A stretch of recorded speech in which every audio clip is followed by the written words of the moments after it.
সাবেক ভূমিমন্ত্রী সাইফুজ্জামান চৌধুরী জাভেদ ও তার স্ত্রী রুখমিলা জামানের সব ব্যাংক অ্যাকাউন্ট জব্দের নির্দেশ দিয়েছে বাংলাদেশ ফিনান্সিয়াল ইন্টেলিজেন্স ইউনিট। সোমবার বিএফআইইউর এক ঊর্ধ্বতন কর্মকর্তা এ তথ্য নিশ্চিত করেছেন।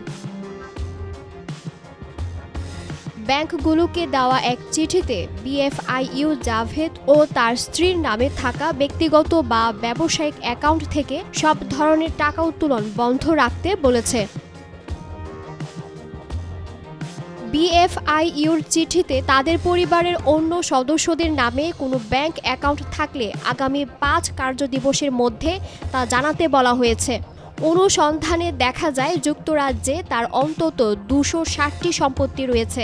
এসবের জন্য তিনি পরিশোধ করেছেন অন্তত ১৩৪.৭৬ মিলিয়ন পাউন্ড বা ১,৮৮৮ কোটি টাকা। যুক্তরাজ্য সরকারের ওয়েবসাইটে প্রকাশিত কোম্পানি ফাইলিংয়ের তথ্য থেকে এই হিসাব পাওয়া যায়।